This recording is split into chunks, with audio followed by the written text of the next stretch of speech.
What's up, everybody? Let's see. This is gonna be a long one, simply because I traded all day today, and I pretty much traded into the close actually. So we're gonna have to go through quite a bit of Discord messages. It looks like. Okay.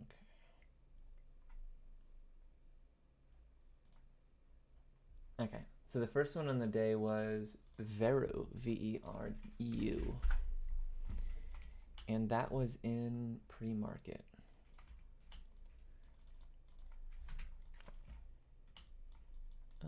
Here, yeah. I don't ask me what the news was. I have no I have no idea. I never really do. So my zone here was the base of this candle, 10.7, down to 10.5. It looks like. Yep. My stop is down here at the 10.2. My PT was up here. So what ended up happening was I made my. Now this is pre-market, keep in mind. So it got close to my PT, and I ended up just taking profit at 11 right here, which is the whole dollar. So I was realistically shooting for 50 cents and risking 30, which is okay. And as you can see, because it's pre-market, this move took forever to take place. Had I made my stop 1040, it would have actually stopped me out. But I gave myself this candle's body as wiggle room. Now, because there's no super defining price action on the 5 and the 10 at this point, I could have realistically made it all the way down here, but knowing that this is my profit target, I was like, you know what, it's probably not worth being that far down. Maybe 10.15 would have been better, but anytime there's not like decidable action on the 5 and the 10, simply because it's such a large candle and we don't have any previous price action to go off of, I'll sometimes make exceptions and do zone levels based off of the 2-minute chart. In this case, I did a 2-minute chart here and a 5-minute chart here. It happened to also be the $0.50, so I felt pretty good about that. The bottom of your zone is typically where you want it to be the strongest, obviously. And then the top of the zone, the reason I do this, I'm so sorry. The reason I do the zone system to begin with, as opposed to just adding at a key level where I think is going to be the bottom of my zone, because for instance, let's say I gave this zone 10.7 down to 10.5. Well, you could realistically just take your whole position at 10.5. But in a lot of cases, it will trade halfway through the zone, a little bit in the zone. So I like to give myself an opportunity to get into more moves, because otherwise I'd be like, oh, I'm 5 or 6 cents off, and then I would end up chasing. So this gives me, by giving myself a little bit of range where I can, add in as it consolidates or whatever. That's why I do the zones as opposed to just like one level. But I do like for my bottom of my zone, obviously, to be what I would consider the strongest level, based on whatever I can. So this is based on a 5 and the $0.50. So I felt pretty good about that. And as you can see here, look at the 5 and the 10. If you were looking at this price action here, and you saw these popping out of your zone here, you might be you might be concerned if you're like, oh snap. If you're just looking at a 1-minute chart, bummer. I mean, if you're looking at a 1-minute chart, you're seeing this, right? That's scary looking on a 1-minute chart. That's a little frightening when you're seeing it come this far out of your zone. I didn't add on this simply because I had established my risk and my position size already. But if you come over here to the 5 and the 10, it paints a completely different picture. You see that? This tells you, yeah, it's, you got some action here. You got a chance. Like these wicks being chewed up and it closing right back above $0.50. That's the information I want to know. Not all this extra information, right? which is why it's important to base your stops off of, big information and not the minute details that make up the big information. I hope that makes sense. But part of the reason I don't use 1 minute charts, it's very easy to shake yourself out. Even on the 2, it was a little shaky right here, but you come over here and it's night and day. This tells me, oh hell yeah, this move is brilliant because the wicks are all getting chewed up and it's moving right back. This is a perfect cup motion right here. This is, you can't ask for much better. But if you were basing it off of this and your stop loss is too tight, you would be, you'd not be benefiting from this move. So really happy with that one. It didn't quite come up to my PT, which was this high of the run here. So I ended up taking my profit at 11. Simply because it had taken so long, and at this point I think I was in at like 10.56, so I ended up making a decent 30-40 cent move, which is really good way to start the day. You always want to start the day strong. That helps a lot. So at 8.46 I came back and I said ATNX,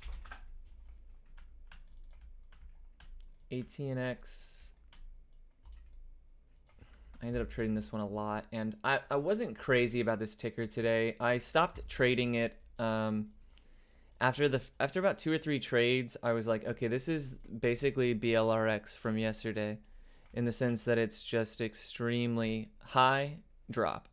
You see those kill candles make up a lot of the price action today, just like BLRX was yesterday.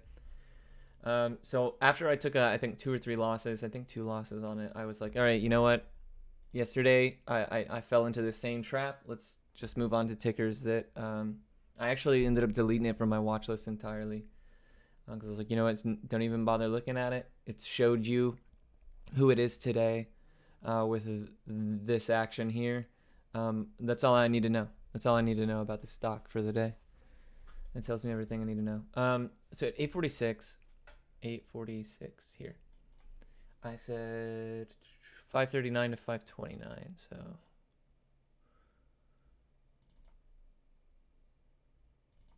so right here. So this one actually was a winner on the day.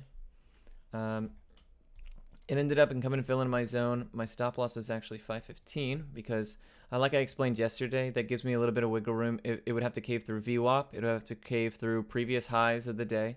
You can see this is the big open candle. It would have to break through all these levels and the 20 to come down here to stop me out. Now, if I wanted some extra security, I could have put it, maybe at 5 down below the whole dollar, or down below the 200 SMA. But I thought that based on what that would end up with my position size being 30 cents, I would size it a little bit less. So I was happier sizing the way that I did with just the 20 cent stop or the 10 cent stop or whatever. So I took ads in full in here in this zone. It came down a little bit, really utilized this 20 here, which was great to see. And then it rallied, and I actually took profit at 5.6 and at 5.7. Sorry, I'm really particular about that. So I ended up scaling out in full. I was hoping that it would, sometimes when it breaks these previous high of the days, it just pops. But when it gave me this double top here, I was like, all right, yeah, I've seen enough. And I sold. So I don't know if I probably got like 5, 6, 7 or something like that. But I sold in between this area with my second fill. I actually had my stop order or my limit order already set at 5.6. So I know that I took half profit there, and then I got filled with the rest somewhere else. So another solid trade on the day on that one. Really, really good. IBIO, I did lose. Just look at this. It's just gross.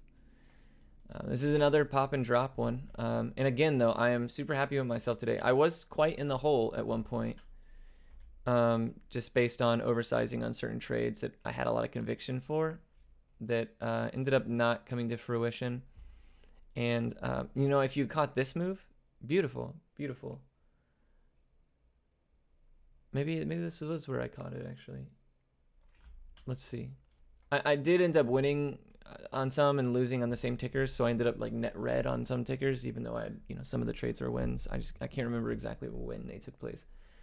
So 8.46.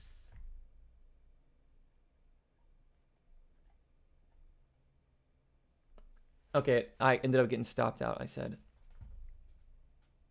So, oh, you know what? So this is a good example of when my stop was too tight.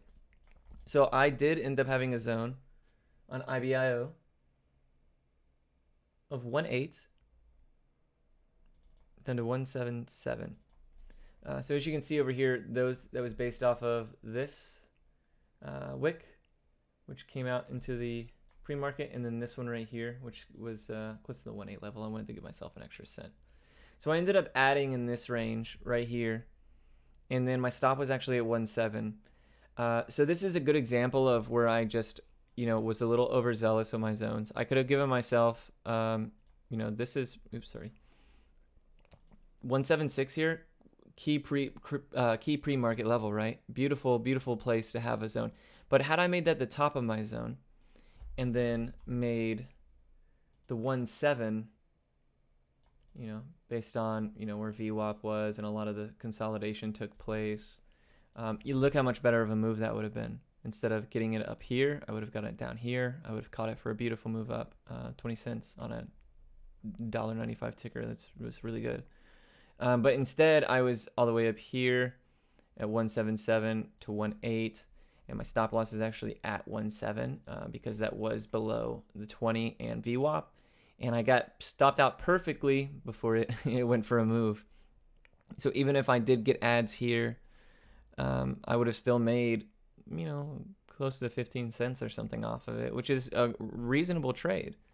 But this is just a good example of where I didn't give myself enough wiggle room. For an extra 5 cents, I could have had a stop of this wide, right? Really, really solid. But, again, my profit target was only 1.9 here and then $2, but I ended up scaling out in this price action once I saw that it was not shooting up to this high. So you're talking about a 10 to 20 cent, 15 to 20 cent range down to a 10 cent range, I guess. So that would have still been worth it. Lesson learned. I did get stopped out, but a better zone, a more forgiving stop would have turned that loser into a winner. So that's a lesson learned.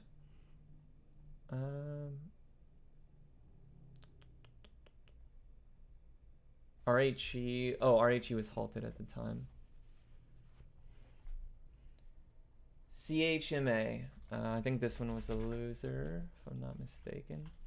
Really weird action from this ticker today. As you can see, it was just kind of sporadic within like 4.4 to 3.8. Just bounced back and forth. Didn't really maintain a trend or anything like that. Just kind of traded sideways as a whole, which is it's a little bit hard for me to plan like what is considered a pullback and what is because I consider that if I try to create a pullback zone that would create a lower high, or I'm sorry, a lower low, then it's not a very good pullback zone. And because you see it pretty much just traded within that range, it was hard for me to really nail down. CHMA.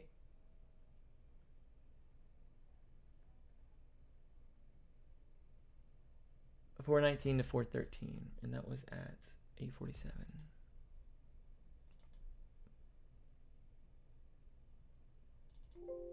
Oops.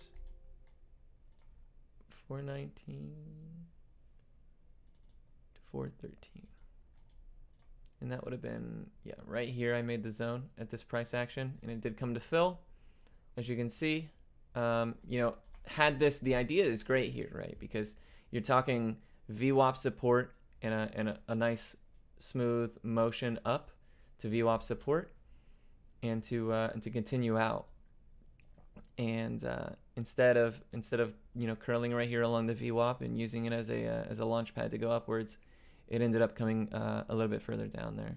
And my stop was actually the whole dollar here. I do remember that because it was again below the 20, below the VWAP. A lot of things got to go wrong for this to be hit, and at that point I considered that forfeit. Now again, just like the last one, it pretty much found that low and went back up for 40 cents or so. But I took my 15-cent loss, and I was plenty fine with that because had it continued down and taken out this level, it had only down to go from there. And again, the highs that you could shoot for on your profit targets were not super. I mean, this is 10 cents and this is 20 cents. they weren't super profitable ranges with a good risk to reward. So I ended up just taking my loss there, and that was the last I played of the ticker.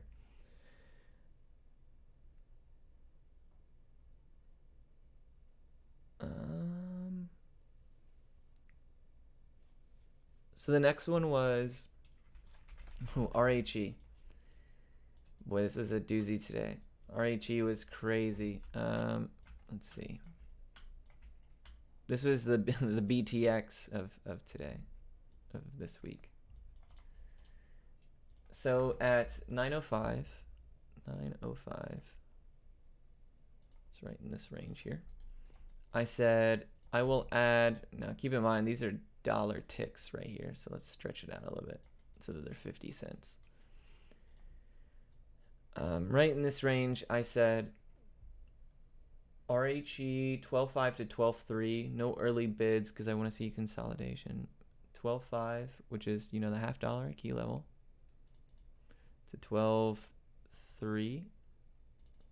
My stop was just below 12. But we obviously didn't need for it to. We weren't in a whole lot of trouble here.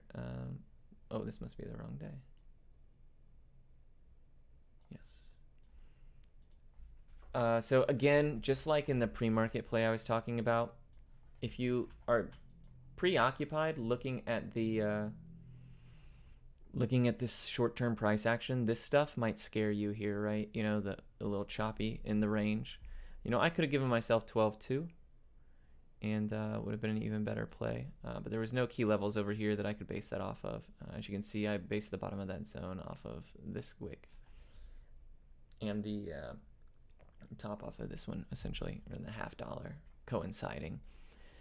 But anyways, I ended up taking it in full. My average was actually, I think I added a little bit below it too on the dip out. I think I said in chat, my average cost is 12.29 on this one. Stop at 12. So my stop was at 12, sorry. I would like to see 13.5 and then 14. So 13.5. And then I said this at 9:11 in the morning, so you can go and look if you're curious. 9:11 Central Time. I don't know what that would be in everybody else's. But it came up here. Beautiful zone fill. Beautiful zone fill.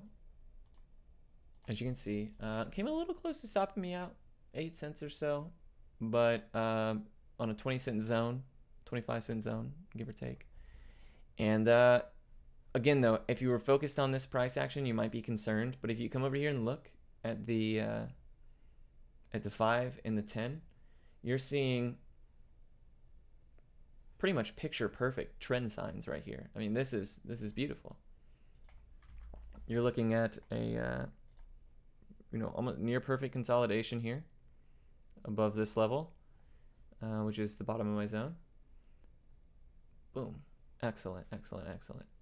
So really good to see. And then my profit targets again were 13.5 and 14. And I scaled out on 13.5 just like I had announced in chat. That's an entire dollar move.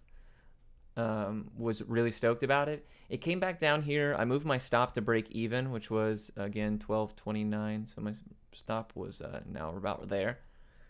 So I had sold half, moved my stop to break even. I've already taken a half of trade's worth of profit.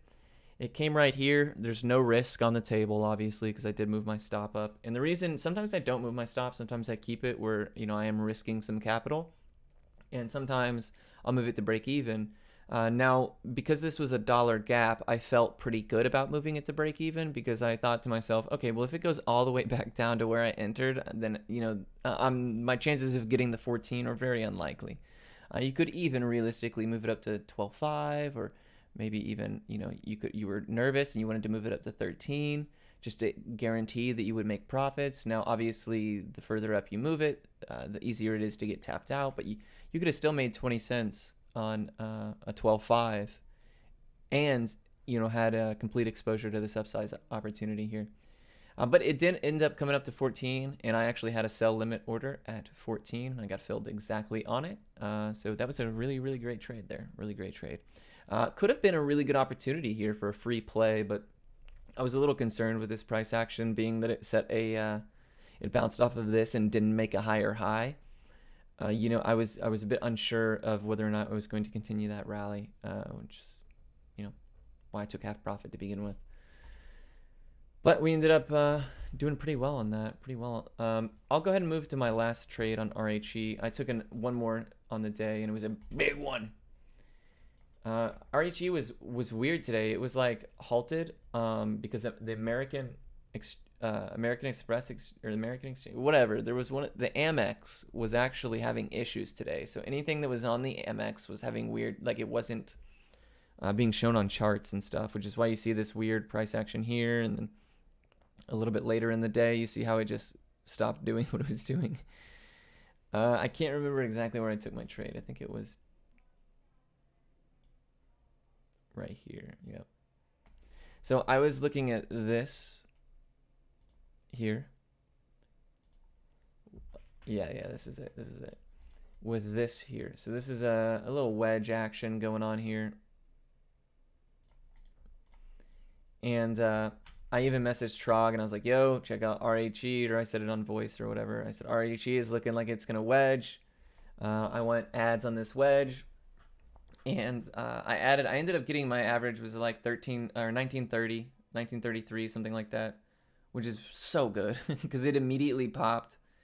It came back down here. I was a little worried on the break of the 20 SMA right here. I ended up taking half profit because I was a little concerned, and because this range, I mean, this is $2 already.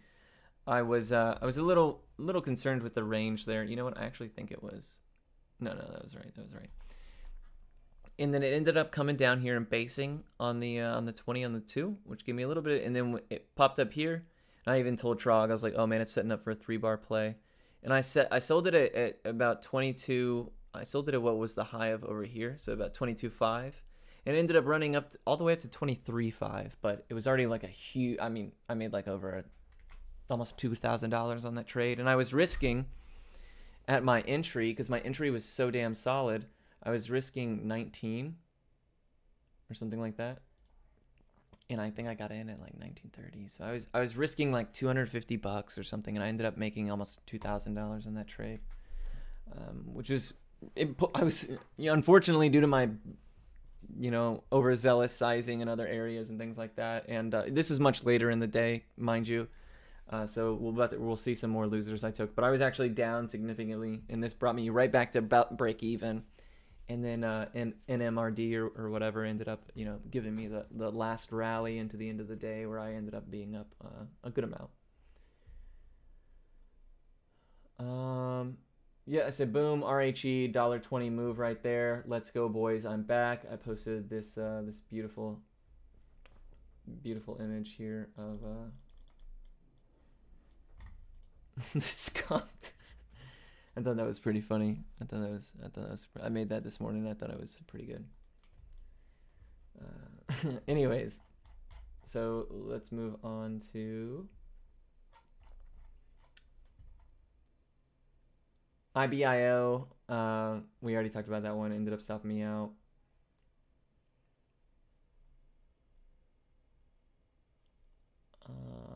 A bunch of zones that got filled. I called RHE 1283 to 1267, never got filled. 13.6 to 13.43, never got filled.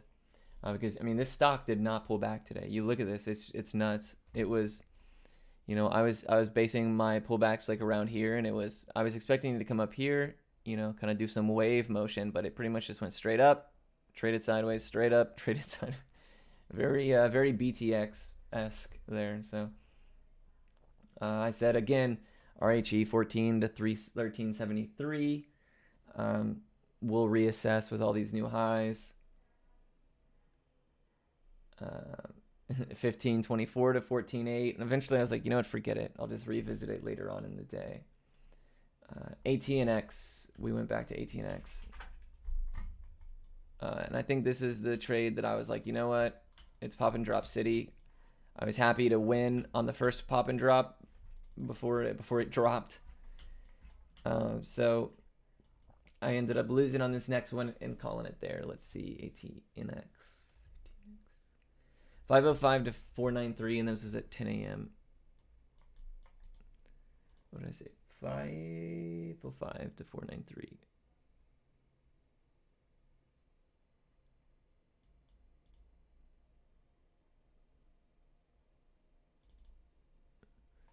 This is at 10 a.m. Oh, so no, I did get filled on this one. It says 2 out of 4 orders filled, holding for a VWAP touch. And it did come up here, and I did take profit. So I did make money on that one. I think this is the one that ended up nuking me. We'll end up seeing. RHE, I posted, this is right by the pullback, if there was one. And then RHE 17.3 to 16.6 I was watching, never got. SSY 10.10 I was watching 3.4 at 10.10. I was watching 3.4 down to 3.3. And I ended up getting, volume ended up dying on this one, right? So SSY ended up being a hell of a play later in the day. But had I held all the way through this, it would have been great. But I'm a little ashamed to admit that my zone got filled beautifully. And then because this was, I mean, look, this is almost an entire hour that I was sitting in this trade with my capital, locked up in shares of this stock. So as soon as it came out here and broke this 3.5 area, I ended up selling for like 10 cents or something like that, and only for it to almost immediately after go up like another 60 cents. I did end up taking SSY a little bit later at 4.5 down to 4.3. I called this one out 4.3. Beautiful zone fill here. You could have taken this multiple times. I think that I had called it actually over here, so I missed out on this opportunity. But I did take it to 5, and I closed in full. Somebody messaged me on Twitter. Unfortunately, I didn't get to it in time. But yeah, this was and you could almost even call this like a short-term trend break, like right there, where it's what would this be, like a descending triangle right here on this level, and then the break to the upside. So that ended up being a good trade as well that I took on this ticker today. I was green on SSY for sure. RHE, SSY, NMRD, I was all green on. ISNS, I called. This was a bad one. This was a bad one today. I tried to make this one work too many times too. I kept like trying to add up here and thinking like, all right, we've got some continuation, and then it would wick down, stop me out, and I was like, you know what, forget it. So ISNS, I was very red on the day. 9.7 and 9.5. This is at 10.11. 10.11 is at 9.7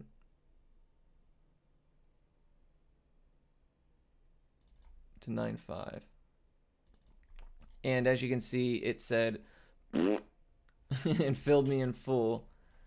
And in the very same, or the very next candle, 9.30, stopped me out.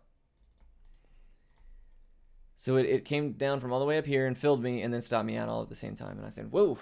Well, sometimes you take those when you're stuck in these pop and drop tickers. Look at all this sideways, up, down, sideways. That sucks. I hate that so much. But it did stop me out down here. Unfortunately, I thought I would get a little zealous, and I was like, all right, well, 9.2 to 9 is gonna hold beautifully. And we'll hold back up for that 9.5 area.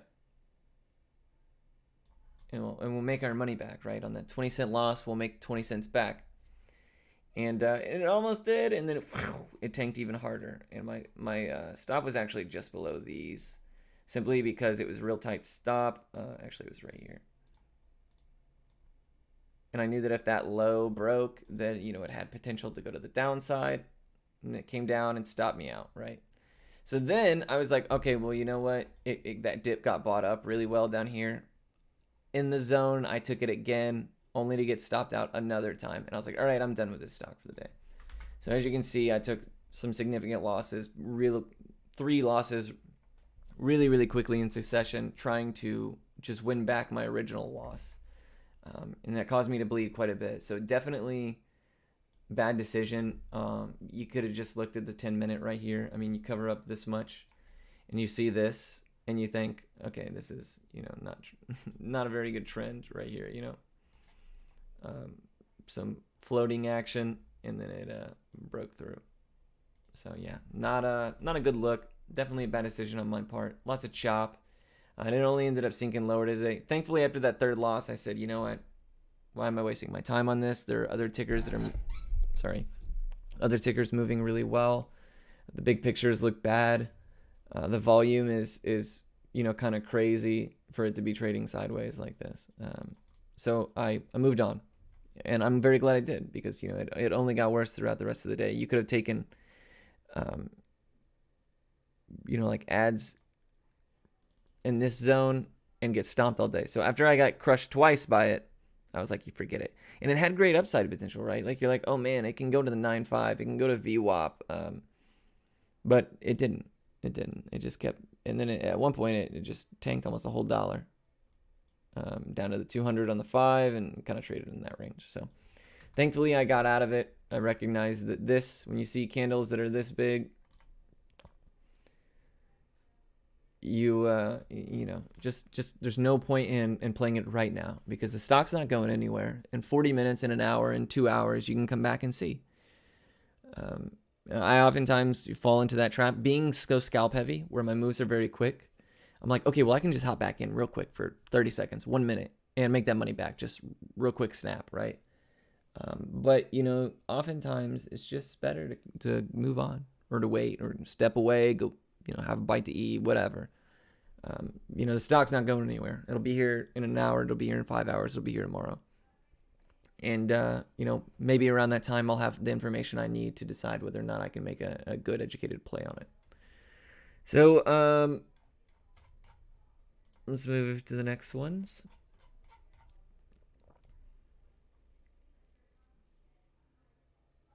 ATNX 538. Okay, so I knew I lost at ATNX at some point, so I was hoping. Oh, did we already discuss this one? This is a win.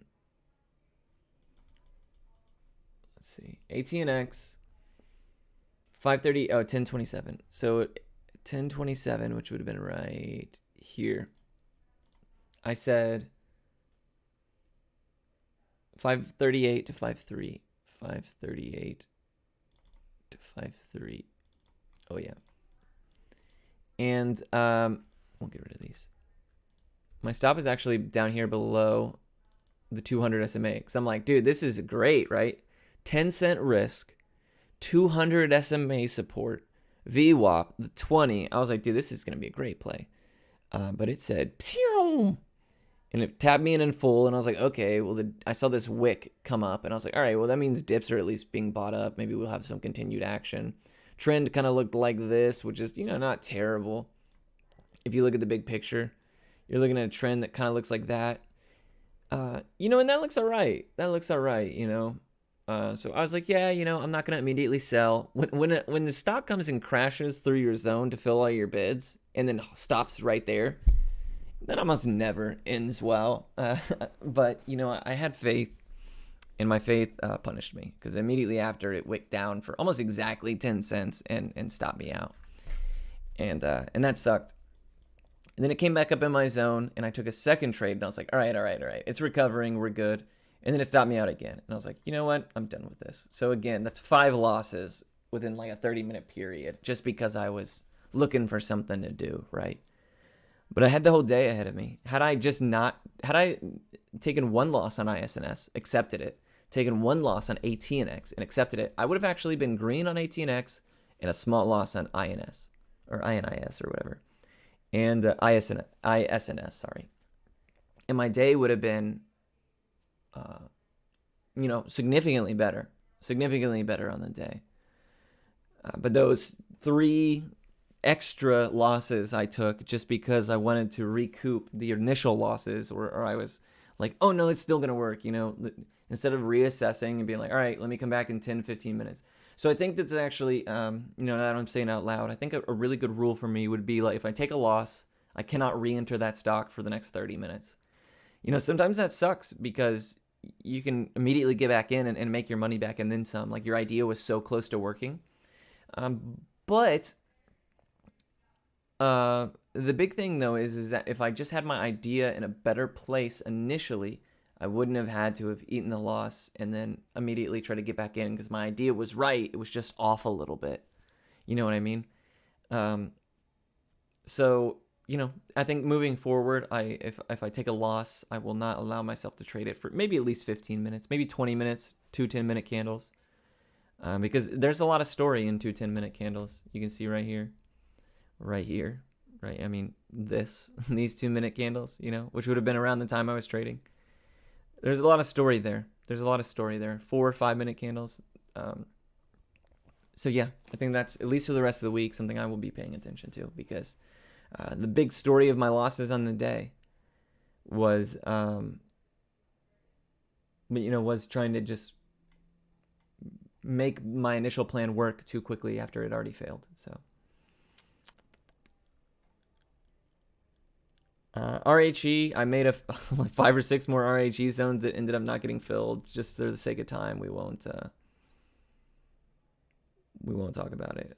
RHE at one point did halt right to the top of my zone. I had a zone at 21.4 down to $20.70, and it screeched down, stopped right at 21.42 or something, and halted. And I was like, woo, we dodged that bullet. It ended up opening much lower. So sometimes descending bids screw you.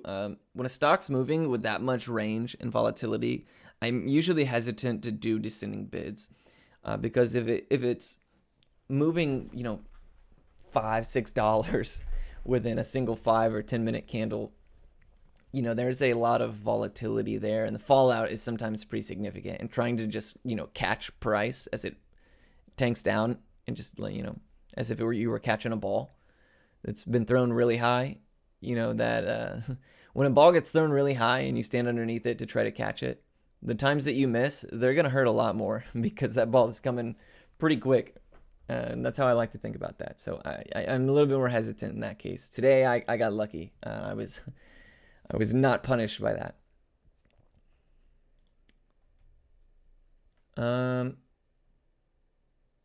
NMRD I chased all day. 878. 8 to 78. 82 to 8. None of them got filled. SSY, we already talked about that one. RHE, the second RHE move, we already talked about that one. So I think we're getting pretty close to the end of the day at this point.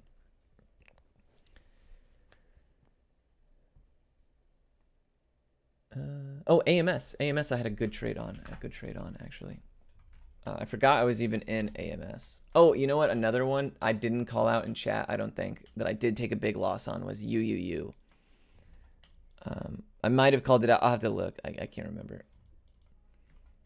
But I know for sure I took a loss on it. I just don't know if I typed it into Discord. It was pretty low volume.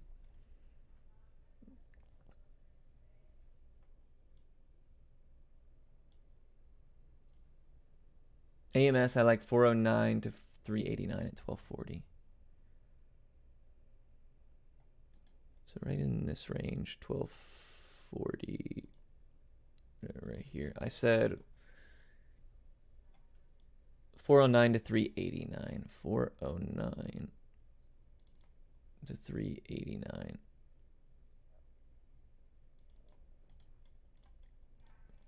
And price did end up coming down to fill me. You can see where my stop was. Oh wait, this isn't it. I ended up taking maybe I just never typed it into chat. I ended up taking a move up here and writing it to over $5. I do remember that. Or to 480 or something. But this looks like a loss. Maybe not. Let's see. 12. Oh no, it would have been right here. Okay, so I did get filled a little bit, and I ended up riding it up to 4.5 and selling. So okay, I knew I didn't lose on this one. That's why I was curious, like, what the fuck. So again, this is why it's important to have reasonable profit targets at major psych levels. You come up here. I got filled, not even in full. I think 2 of 4 orders got filled here on this wickage. It carried me up, broke through the 20. I saw some hesitance at 4.5 and I nuked it there, and I just took my gains. My stop loss was down here. As you can see, it was still already on the chart from earlier. And that was about a 20-cent stop, give or take. based on previous price action over here. Just like my levels, you can see we're based off of key levels on the 10 and the 5, just like always. And I took it profit at 4.5 for a little 40-cent move there, or whatever, 50-cent move, which is really reasonable, really reasonable. So yeah, that was a good win on that one. Now we're gonna move to NMRD. Oh, let's go do UUU really quick. Yep, yeah, I did. I did type it in chat, and I did take a loss on it.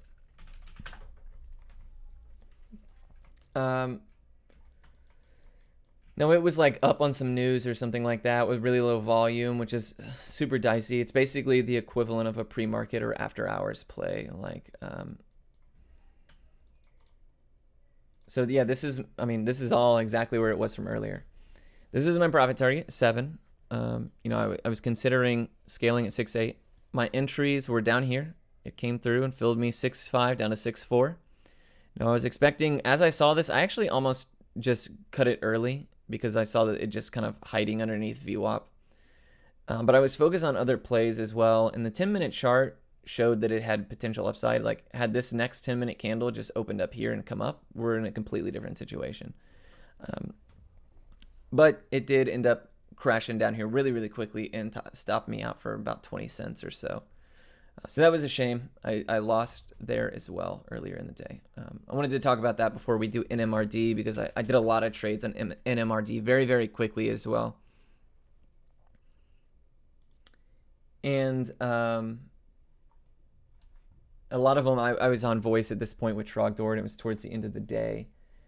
So didn't get a lot of chances to type it into chat here. So NMRD, oh my god, just this is what you want your 10-minute charts to look like, right? So look at this.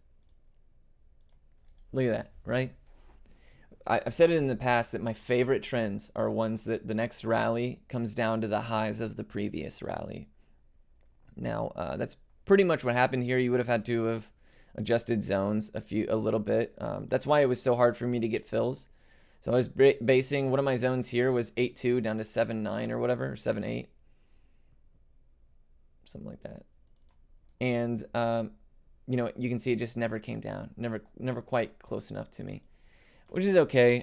We ended up, you know, on voice, you guys probably heard. And if you didn't, I apologize because I didn't really specify in chat a whole lot. But right around here, I actually messaged Trogdor. Let me see if I have that picture.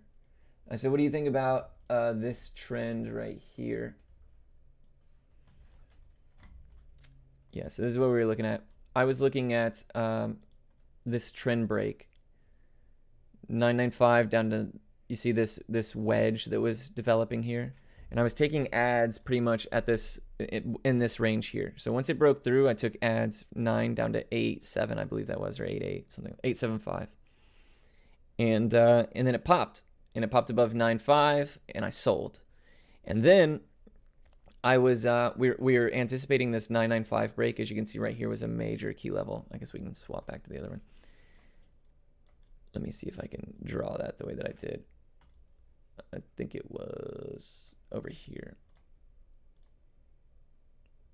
Yep, just like this. So this was the yep, that was the trend that I made early in the day, right? Now you can see how important that trend line ended up becoming later on. So I ended up making a huge trade from right here, and actually ended up halting, purely based off of trend line support. So stocks like to, when they break trends, come back to reuse that same trend level. So when it did break, and if you guys were listening in voice, you heard me say to Trogdor, what do you think about adding on this trend support level? And he was like, I don't know, it's hard for me to tell you because, you know, I'm not such a short-term trader. And I was like, that's understood. So I ended up taking the first zones that you saw here, the 8.79 down to 8.75, and selling it at the pop of this trend. Now trend came up to here and it double topped at this 9.95, which was a big level. So it sold off down here, and I re-added it, this trend line support. I think I ended up getting in at like 9.4, 9.38. And then it popped up, And as soon as it broke 10, it actually went like 40 cents, like just a super fast jerk. Now, I actually sold and it only got like, 10.18 or something like that credit for it. And it went all the way up to 10.5, like in a single action. As soon as it popped this 10 right here, it just launched. And I got a pretty shit fill. I did sell it at market simply because I was worried that it would, once it popped up here to 10.5, it would immediately come down, and it did. You see this? So here it was. It rallied up here and then went, and I got filled as it started to come down. And it came all the way back down to 9.6. You can look at that. That's insane. And then we watched, and I added again down here this trend line support, and it popped through. I ended up selling a 10.5 or 10 something. I can't remember. A break of 10 was solid. This is a 2-minute candle here, so I had a lot of opportunity to sell in this very short time. So I ended up taking 2 or 3 back-to-back, like real good trades. And then it caved, and I actually was expecting this to be a bit of a flag pattern here. I was expecting this bull flag to break to the upside. So I ended up getting in at right about this, right up and down here. I think I ended up calling out in chat. Let me tell you. Yeah, 995 down to 976 if it gives it to us. So I had bids here. It caved through, it tapped in at first, and I was like, dope. And then it caved through, filled my last bids that had yet to be filled, stopped me out down here at 9.5, and I was like, damn, that sucks. And then I was like, okay, well, it looks like dips are getting bought, and maybe we can take this. And I was like, well, let's see how it reacts, because I actually expected the 995, the previous level that we struggled with, to be another struggle point, especially because at this point in time, you can see the 20 SMA is right there. And I was like, so now it's 2 instances of resistance we're going to have to pop through. It failed, and it came down to where? The trend line support that I had added twice before on. I took a move right here, made bank, took a move right here, made bank, right? On that same support line that I drew from previous. That break that was significant, I used as support, which ended up, netting me some decent trades. So I said on this move here, as it came down, I said, oh, that's trendline support again, close to the whole dollar. I see a lot of good confluence here, a lot of signs that say this might be strong. I was expecting a run up to the previous. I was just shooting for 995 as my profit target here, because it was, again, this major level we've already established, right? And so I added down here. I think I ended up getting my average. I ended up adding all the way down to 918. I think my average was like 928 or something. And it just rocketed up so fast that like I tried to sell and it was halted. And I was like, fuck. And I actually got filled on some of my halt shares, like right around here. As you can see, it had like another little action. I got filled at like 1028 or something. And I was still in like some weird amount, like 896 shares or something like that. That weird amount that you're left with when you get partial fills. Thankfully, when it opened, it popped up to 11, and I sold. I ended up only getting like 1060 or something like that for it, because I wanted out ASAP. Beautiful move though, beautiful move right there. And I ended up playing like a couple more of these, basing it off of previous consolidation zones. So you can see right here, these were some key levels. I took dips right here and sold up here, dips right here and sold up here. I did a couple of those. I didn't really mention them in chat, obviously, because they're very, very quick moves. The stock was moving crazy. Like it was, one candle was, look at this. That's almost a 50-cent 2-minute candle, right? That's a lot of range on a $10 stock. So it was a little nuts. Trogdor though was giving out some amazing, kind of play-by-play as the stock was moving, pretty much from like way early on in the day. He had like a really incredible average, like super low down here or something. So absolute monster play from him. And hearing him and seeing the corroboration of this 10-minute chart, respecting key levels 20, SMA, and VWAP, the 5-minute doing more or less the same. That trend line playing a major factor here. A lot of really good signs that I used these higher time frames more so than this, because price was so choppy.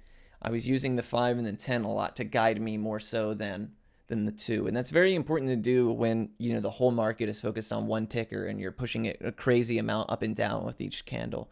There's a lot of chop. If you looked at the 1 minute here, you would see all of this, right? Like, that's crazy, right? You would see these and think, oh God, it's knifing. Oh God, it's knifing. But in actuality, it wasn't. You look over here and you know, it paints a lot more relaxed, less extreme picture than the 1 minute does. So sometimes it's important to, you know, take a breath, take a look at the bigger time frame, and set your stop losses according, right? So if you set a stop loss over here, you're a lot safer. So as opposed to being like, okay, let's base it off of some technicals on the 2. If you're basing your stop losses on the technicals on the 10 and the 5, which is what I do, that's how I base my zones, my stop losses, all that stuff, then you're going to be in a lot better shape where you don't have to pay attention to the volatility that exists on these shorter time frames as much. But yeah, I ended up making a great set of trades here that really pushed me up. RHE bailed me out of the hole I had dug in from the silly revenge trades and stuff that we already discussed I took. But yeah, way happy that today was a lot better day than yesterday. I actually made back almost everything I lost yesterday. So we're almost back to even on the week. We still got 2 days left. You know, so that's what it takes, man. That's what it takes. Is you just gotta remember that sometimes the difference between one good trade, you know, pushes you back to where you need to be on the day, on the week, on the month, what have you. So, you know, I had a bad day yesterday. I accepted it. I talked about it. You know, no shame in that. Those happen. And we came back today. We left all that bullshit in yesterday, and we traded with just the information we were given today. And you know, we had a great day. I came back from a big loss. Had I let that get to me, you know, I would have, you know, I had a lot of paper cuts that brought me down to that level. And, you know, just 2 or 3 big winners, and boom, we had made up all of that and put ourselves in the green. So it's very important to have that mental process going, especially when you're coming off a bad couple days, a bad day, a bad couple trades, what have you. So really, really happy with that. I do have to go back to work tomorrow. I've taken the last 2 days off, and it's been a ton of fun being able to trade all day. But I will be back to only trading for the first hour or so in the morning, and then trading the rest from my phone.